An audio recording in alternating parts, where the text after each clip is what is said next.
घटना आहे कस्तुरीची. कस्तुरी मल्लप्पा पाटील, 45 वर्षाची. कस्तुरीचं आयुष्य कठीण होतं, पण ती जिद्दी होती. तिचं माहेर विजापूर जिल्ह्यातील कोट्टलकी गावात. 5 भावंडांमधले ती मधली. वडील शेतकरी, आई घरकाम करणारी. मेहनती घराणं. कस्तुरी अभ्यासात हुशार नव्हती, पण घरच्या जबाबदाऱ्या ती लवकर शिकली होती.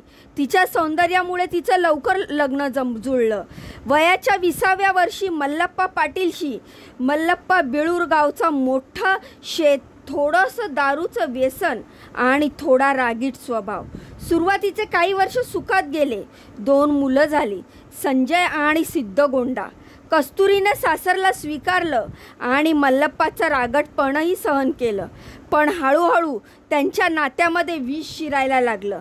मल्लप्पा आणि कस्तुरी यांचं लग्न पारंपरिक पद्धतीने घरच्यांच्या आग्रहावरून ठरलं होतं. कस्तुरी कर्नाटकातील कोटलगे गावातील शांत, मेहनती, घर सांभाळणारी मुलगी होती. तिचं शिक्षण फारसं झालं नव्हतं, पण घरगुती कौशल्यामुळे ती लग्नासाठी योग्य मुलगी मानली गेली. मल्लप्पा पाटील हा बेळूर गावचा मध्यमवर्गीय शेतकरी होता. त्याच्या स्वभावात थोडासा राग, अहंकार आणि पुरुषसत्तेचा पगडा लहानपणापासूनच दिसत होता. लग्नाच्या पहिल्या काही वर्षामध्ये सर्व काही सुरळीत सुरू होतं. दोघांना संजय आणि सिद्धगोंडा ही 2 मुलं झाली. कस्तुरीने संपूर्ण जबाबदाऱ्या घेऊन घर सांभाळलं. तिच्या सासरच्या मंडळीसोबत ती संयमाने वागत होती. मात्र मल्लप्पाच्या मनात एक असुरक्षितता, एक संशयाची पाल कायम वळवळत होती. मुलं मोठी होत होती आणि त्याच वेळेस मल्लप्पा अधिकच तापट बनत गेला. त्याला कस्तुरीच्या साध्या बोलण्यामधूनही शंका वाटू लागली. कुणाशी फोनवर बोलणं, शेजाऱ्यांशी हसून बोलणं, सगळ्यांना तो अनैतिक संबंध मानू लागला. त्याच्या या संशयाने त्यांच्या नात्यामध्ये दुरावा निर्माण झाला. कस्तुरीने अनेकदा समजवण्याचा प्रयत्न केला, पण त्याच्या मनातली शंका ही अहंकार कधीच कमी झाला नाही.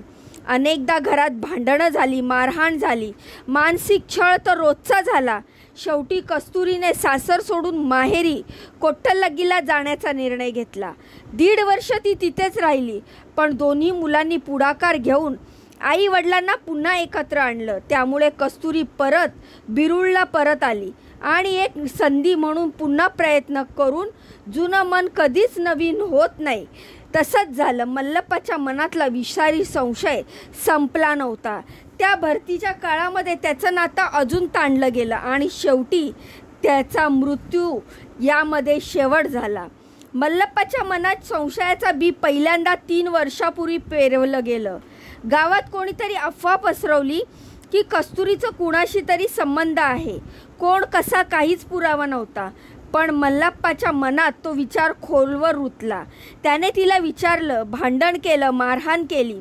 कस्तुरी रडायची, समजावून सांगायची, पण संशयाचं भूत त्याच्या डोक्यातून उतरवत नव्हतं. एक दिवस मुलांना एवढं टोकाला झालं की कस्तुरी मुलांना घेऊन माहेरी निघून गेली. 1.5 वर्ष ती तिथेच राहिली. त्या काळात तिनं नवऱ्याशी कोणताही संपर्क ठेवला नाही. ती शांती शोधत होती, पण मुलांनी मात्र दोघांना समजावलं. संजय आणि सिद्धगोंडा हे आता मोठे झाले. दोघेही आईवडिलांच्या त्या सततच्या भांडणांना थकले होते. त्यांनी आईला आणि वडिलांना समजावलं की आता जुनं विसरून पुन्हा एकत्र राहावं. कस्तुरीला भीती वाटत होती, पण मुलांच्या आग्रहामुळे ती परत बिळूला आली. घर पुन्हा सजलं, पण वाद थांबले नाहीत. वाद चालूच होते. 6 तारखेची रात्र कस्तुरी आणि मल्लप्पा पुन्हा एकदा जुन्याच वादावरून भांडले. सकाळी भाजी कोणी आणली, पाण्याचा हिशोब आणि मग पुन्हा संशय. काल कुणाशी बोलत होतीस? मल्लप्पाचा आवाज घरात घुमला. कस्तुरी थरथरत म्हणाली, मी तुला कितीदा सांगितलंय, असं काही नाही आहे, विश्वास ठेव.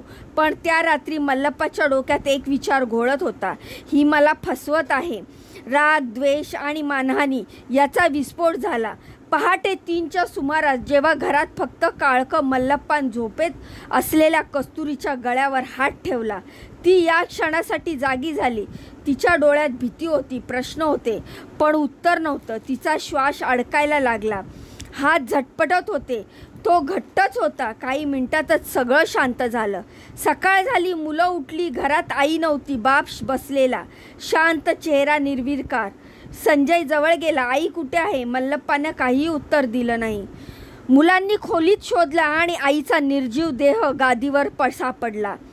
गावात एकच खळबळ उडाली. मल्लप्पा उठला, थेट पोलीस ठाण्यात गेला. ऑफिसर समोर बसून म्हणाला, मी माझ्या बायकोचा खून केला. मी गळा दाबला. पोलीस निरीक्षक R. शेळके यांनी तपास सुरू केला. घटनास्थळी पंचनामा, मृतदेह शवविच्छेदनासाठी पाठवण्यात आला. मुलांचे जबाब घेण्यात आले. त्यांच्या बोलण्यातून सत्य स्पष्ट होत गेलं. भांडण, संशय आणि एक दिवसीय घात. मल्लप्पा अटकेत होता. त्याच्या नजरेत शून्यता होती. त्यानं कोणताही प्रतिकार केला नाही. फक्त म्हणत राहिला, ती मला फसवत होती. मला काहीच पुरावा नव्हता, पण तिचं वागणं वेगळं वाटत होतं. कस्तुरी जिवंतपणी कधी ओरडली नाही. तिचं दुःख आतल्या आत साठवलेलं. तिने संसार टिकवण्यासाठी स्वतःचं अस्तित्व झोकून दिलं. तिच्या मृत्यूमागे केवळ पतीचा हात नव्हता, तर समाजाचा, संशय पसरवणारा, अफवांचा आणि तिच्या बोलण्यावर विश्वास न ठेवणारा प्रत्येकाचा होता. तिच्या मृत्यूनं पुन्हा एकदा प्रश्न उपस्थित केले. बायका एका विश्वास मिळवतात का? का त्यांचं अस्तित्व सतत संशयाखालीच असतं? संजय आणि सिद्धगोंडा या घटनेने हादरले. त्यांच्यासाठी आईचं प्रेम आणि वडिलांचं रौद्ररूप एकाच घरात होतं. त्यांना आजही आठवतं, आई झोपताना हसली होती. त्या हसण्यामागे दडलेली भीती त्यांना आजही समजते. मल्लप्पावर IPC कलम 302 अंतर्गत खुनाचा खटला दाखल आहे.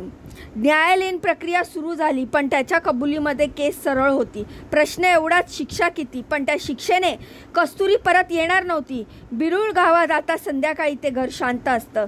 मल्लप्पा तुरुंगात आहे, कस्तुरी स्मशानात, आणि 2 मुलं त्यांच्या आयुष्याला नव्यानं जुळवण्याचा प्रयत्न करतायत.